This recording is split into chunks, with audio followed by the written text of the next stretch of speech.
Give him a friendly pat on the back. You keep it simple and pat him on the back a couple of times. Everything's going to be okay. Since you're his new friend, or at least working towards earning that status, he has a new ally to help him with whatever comes his way. He wipes his tears and appears to get himself back together. Your friendly gesture worked. You're right. I shouldn't let the past get me down. In a way, I'm free. I'm off the grid. They probably think I died. No need to worry about knocks on my door because I don't have a door anymore. Maybe I can live off the land for the rest of my life, scrounging for sumptuous indulgences wherever I may find them, by rummaging through awful drums or smooth-talking the right mark. Sounds like the life, honestly. I'll miss my Lucis, but I think he would be proud of me. If I can make it without him, if I can survive on my own, I know he would be proud. Maybe I don't even need to leave the planet. Maybe I can avoid taking the ordeals altogether. Can't test who you can't find. If I play my cards right, I can probably live to ripe old age on this planet without getting caught. Like hiding in alleys and sewers, scraping together just enough succulent proteins to keep myself going. Honestly, I don't even need to get by that long, since I have a much shorter lifespan than most trolls. So I think I might just be able to make this work. You look confused at the last remark, but again, don't want to be impolite. He holds up his hand as if to tell you not to bother. I can tell you're not from here. It's okay. Rustbloods don't live a long time. Blood classes higher than me live progressively longer the higher you go up. Sea dwellers live basically forever. It's kind of crazy and seems unfair, but that's how it is. I'd be jealous of them, but I think I'm not. I'm almost grateful I don't have very long to make it in this world. I don't know what I'd do if I had longer. I'm happy to settle into a nice short ride, keep a low profile, take in some good meat along the way. Nothing wrong with that life if you ask me. You understand. It seems like a tragic story, but if your friend has made peace with his destiny, you might as well too. You offer a sympathetic shrug and continue your impressive streak of consecutive seconds not looking at his hot dog at all. He smiles again. He seems to be relaxing, gripping the dog a little less tightly. That's good. You know, you're good at listening. Not many people understand me at all. A lot of people find my overly possessive attitude toward meaty delights to be strange and off-putting. I've heard this more than once and lost some friends that way. Whew, there are some past personal dramas I do not want to think about, let me tell you. But you're different. Maybe you put me at ease because it's obvious you're even lower than me? No offense, but you are. Drones would vaporize a hornless goof like you, no questions asked. Oh, sorry, didn't mean to scare you. You laugh it off. You're not scared, you say. You've survived worse. You pat your broken ribs and wince. You clutch your sore ribs with your broken arm and wince even harder because of that. Oh man, looks like that arm's hurt, huh? I guess it's broken. Let's see what we can do about that. Here, hold this a second. He hands you his hot dog without hesitation. Oh, wow. He wants you to hold it? This is such a remarkable gesture of trust. You're overwhelmed. You gingerly take the hot dog with your good arm, being very careful. You hold the hot dog from beneath your fingertips, as if it's a priceless, delicate treasure. He takes off his vest and puts it on the ground. Then he takes off his shirt. You avert your eyes for a moment, then realize that's silly. Nothing particularly indecent about this, you suppose. If he's comfortable, so are you. Then he puts his vest back on, takes the hot dog back from you, and hands you the shirt. Here, make a sling out of it. That should help. That's right, it does help. Your broken arm is a lot more comfortable and secure. The shirt smells like meat, too. You can't tell if you think that's a bonus or if it's weird. You decide it's a bonus. This is your new friend. He loves meat, and so do you. It's your greatest common interest, in fact. Nice. You know, I think we make a pretty good team.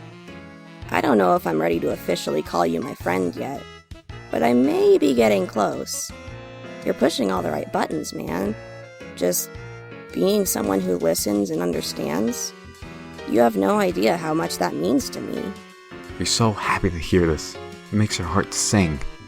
Well, if you're keeping it totally real, some of these things he's saying are just a little strange.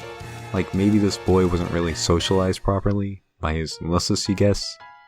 You think that might be his dad, but again, you don't dare ask. Not when the positive feelings are flowing like this, why kill the mood? He gets a little closer and swoops a hand through his thick black bangs. For the briefest moment, you catch a glimpse of one of his eyes, regarding you fondly. Your heart beats a little faster. He puts a hand on your shoulder. You're starting to wonder if all he's interested in is friendship?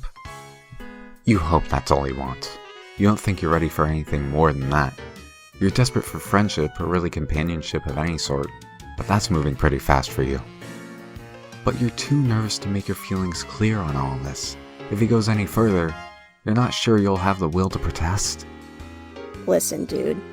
This gorgeous meat product we both admire, I'm thinking maybe we share it? I think that sounds good, actually. Oh my, yes. That sounds wonderful. You're so hungry, and you're beside yourself with gratitude that Diemen is willing to share with you something so precious to him. It really means a lot. Here, I have an idea. He brings his face close to yours. He holds the hot dog up between your faces, with both ends of the dog pointing to his mouth and yours. You're not sure what he wants you to do? You can't find the breath to ask. It seems like he wants you to eat the hot dog with him, Lady and the Tramp style. Yes, if pressed on it, you'd agree the act is uncomfortably erotic. But you have to admit it is a good way to share a food item, whilst ensuring it gets split about evenly. And you absolutely loathe the idea of letting a friend down. It's completely at odds with your values as a person. You chomp down on your end of the hot dog as he does with his end simultaneously. Holy shit, that is so good. You take another bite and he times his bite perfectly. He's eerily good at this game. It's throwing off your chewing a bit, which makes you cough a little when you swallow. But you don't feel like you can pause without breaking eating rhythm with him. Might be what a bad friend would do. You keep going without really quite swallowing as you go. You get closer to his face, which is creating an imminent situation you aren't sure how you're going to handle. You haven't planned for it, and it's coming up fast. The hot dog backlog collecting in your throat is getting a bit too heavy, so you try to swallow. But you can't. You gag and cough up all the chewed hot dog matter explosively into his face. He recoils, absolutely stunned. His bangs are blown back and he's staring at you with wide eyes. Hot dog and bun bits are all over his face. He says nothing for a moment, then puts a hand to his throat. Oh fuck, he's choking. He points at his mouth desperately. You need to do something. A Heimlich, of course. That's what you need to do. You need to save your best friend's life. You get behind him and put your good arm around his belly and form a fist. You plunge the fist in under his ribs, trying to dislodge his masticated delicacy. It's no use. You can't get any leverage. You need your other arm. It really hurts though. You'll have to make the sacrifice for your friend. Yes, a friend who may have just tried to trick you into kissing him with a silly hot dog stunt. You're not sure how you'll navigate that tricky subject once he's breathing again, but you'll deal with that later. Right now, you have a life to save. You pull your broken arm out of its sling and grab your other fist in front of his belly and squeeze. You try and try and try. His face is turning, well, not blue, deep red. You guess because his blood is rust-colored. Sure, that makes sense. You yank one more time, your broken arm throbbing in pain.